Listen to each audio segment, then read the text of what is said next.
میں سورہ حجرات میں ایسے بہت سارے احکام بیان ہوئے ہیں، اور ایک تو یہ بات بیان ہوئی کہ فاسق کی بات پر اعتماد نہ کرو۔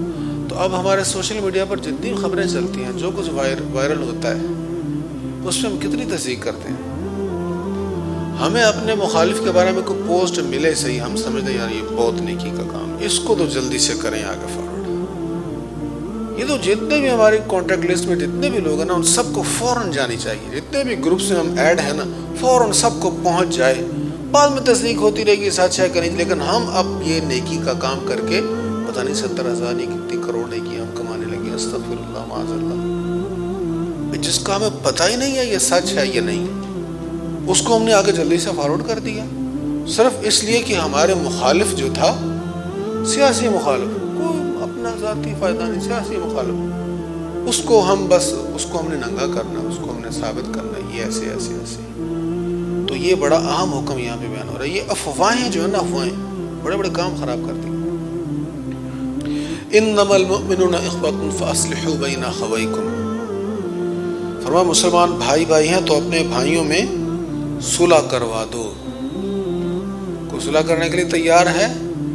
کسی سیاسی پارٹی کے ورکر کو کہتے ہیں یار کوئی بات نہیں، دوسرے سے صلح کر لو، سوال نہیں پیدا ہوتا، ہو ہی نہیں سکتا۔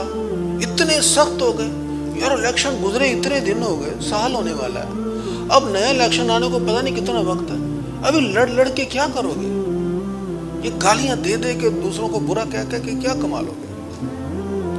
تو فرمایا مسلمان بھائی جو ہیں ان کے آپس میں صلح کروا دو۔ واتقوا اللہ لعلکم ترحمون، اور اللہ سے ڈرو تاکہ تم پر رحمت ہو۔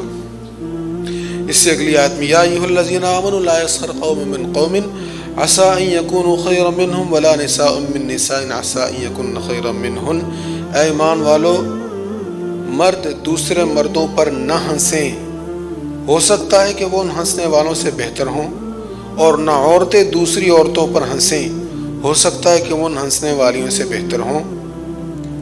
یعنی ایمان والو دوسروں کا مذاق نہ اڑاؤ، دوسروں پر نہ ہنسو، ہو سکتا ہے جس پر تم ہنس رہے ہو وہ تم سے بہتر ہو، جس کا تم مذاق اڑا رہے ہو، جس کو تم گھٹیا جان رہے ہو، وہ تم سے بہتر ہو اللہ کے ہاں۔ یہاں بہتر ہونے کا معیار وہ نہیں جو ہم سوچتے ہیں، جو سٹیٹس ہم نے اپنے ذہنوں میں سیٹ کیا ہوا ہے، وہ نہیں فرمایا جا رہا۔ فرمایا تم جس کو برا، گھٹیا، معمولی سمجھ رہے ہو سکتا اللہ کے ہاں وہ بڑا اچھا ہو۔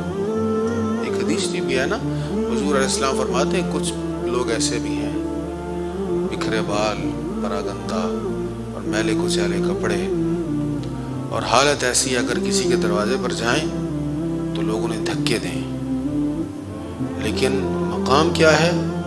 اگر وہ مستقبل کی کسی بات پر قسم اٹھا لیں، اللہ ان کی قسم پوری کرتا ہے۔ یعنی ایسے لوگ بھی ہیں۔ اب اس کا مطلب یہ نہیں ہے جو گالیاں دینے والا بابا یا نمبر دینے والا بابا ہم اس کے ہاتھ چومنے لگ جائیں، یہ اس کا مطلب نہیں ہے۔ خیر جن کی باتوں پر، جن کی قسموں کو اللہ تعالیٰ پورے فرماتا وہ باعمل لوگ ہوتے ہیں۔ تو یہاں ظاہری حالت کی بات ہے، ظاہری حالت ہی ہم دیکھتے ہیں نا۔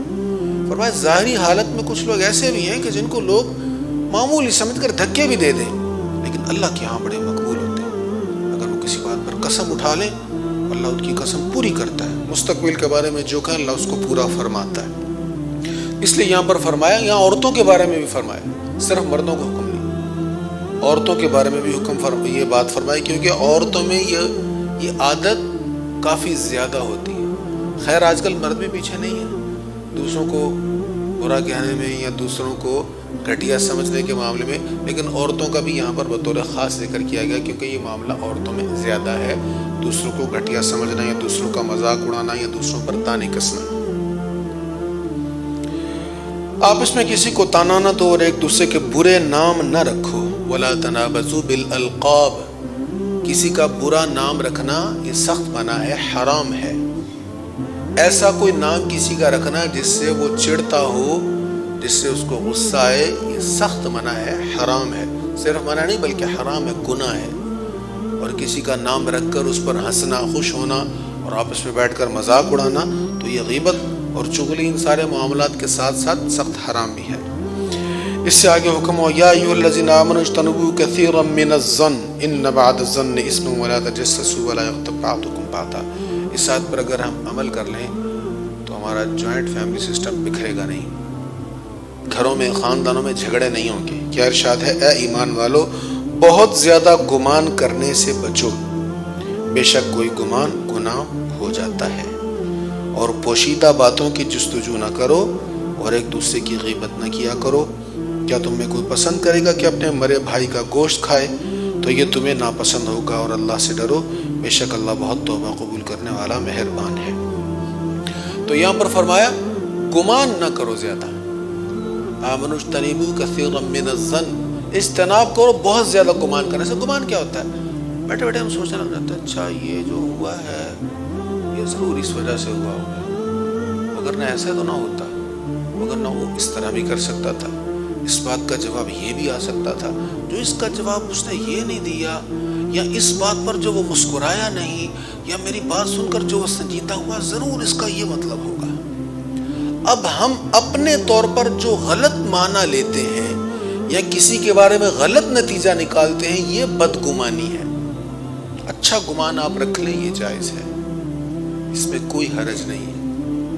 کوئی کسی نے آپ کے کہا یار وہ آپ کے بارے میں ایسے کہہ رہا تھا، تو آپ کہیں ہو سکتا ہے اس کا یہ مطلب ہے، کوئی اچھا مطلب آپ لے لیں جو نکل سکتا ہو، تو یہ اچھا گمان ہے، اس میں کوئی حرج نہیں ہے۔ بندوں کے بارے میں بھی اچھا گمان رکھنا چاہیے اور اللہ کے بارے میں بھی اچھا گمان رکھنا چاہیے۔ یہ گمان بڑی اہم چیز ہے۔ تو فرمایا بہت زیادہ گمان سے بچو، یہ اپنے خود ہی نتیجے نکال کے مفروضے گھڑ کے کسی نتیجے پر نہ پہنچو، گمان غلط بھی ہوتا ہے۔ ان بعض الظن اسم، گمان اسم بھی ہوتا ہے، گناہ والا بھی ہو جاتا ہے۔ جب ہم کسی کے بارے میں اپنے طور پر کوئی نتیجہ نکال کر بدگمان ہو تو یہ گناہ ہو جاتا ہے۔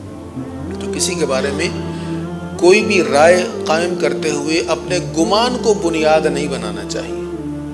جو حقیقی چیز واضح کلیئر سری سامنے آ جائے اس پر کوئی نتیجہ نکال سکتے ہیں ہم، لیکن محض اپنے گمان سے کہ جناب ہم بڑی چیز ہیں، ہم تو اڑتی ہوئی چڑیا کا پر گن لیتے ہیں، تو ایسا نہیں۔ اپنے آپ کو عقل کل سمجھتے ہوئے کسی اپنے مسلمان بھائی یا مسلمان بہن کے بارے میں کوئی غلط گمان کرنا یہ منع ہے۔ اس کے آگے پھر غیبت کرنے سے بھی منع کیا گیا کہ غیبت نہ کیا کرو ایک دوسرے کی، اس پر پہلے بھی کئی بار بیان ہوا ہے۔ تو یہ چند چیزیں سورہ حجرات میں جو قریب بیان ہوئی ہیں، ان پر اگر عمل کر لیا جائے تو معاشرے میں بڑا حسن پیدا ہو جاتا ہے، اور اس سے ہم یہ بھی اندازہ لگا سکتے ہیں کہ اسلام اس معاملے میں کیا ذوق رکھتا ہے، اسلام کا کیسا مزاج ہے۔ اسلام کا مزاج یہ ہے کہ معاشرے میں حسن ہو اور ان معاملات سے روکا جائے جن سے معاشرے کا امن خراب ہوتا ہے، جن میں مسلمانوں کی آپس میں نفرت بڑھتی ہے، ان کو اسلام پسند نہیں کرتا، اس لیے ان کے لیے سخت الفاظ ہیں، ان کو حرام کہا گیا، اور یہاں تک کہا گیا کہ غیبت کرنا ایسے جیسے کوئی اپنے مردہ بھائی کا گوشت کھا رہا ہے، کیسی تشبیہ اور مثال دی گئی۔ اللہ تعالی ہمیں صحیح عمل کی توفیق نصیب فرمائے اور معاشرے میں حسن پیدا کرنا نصیب فرمائے۔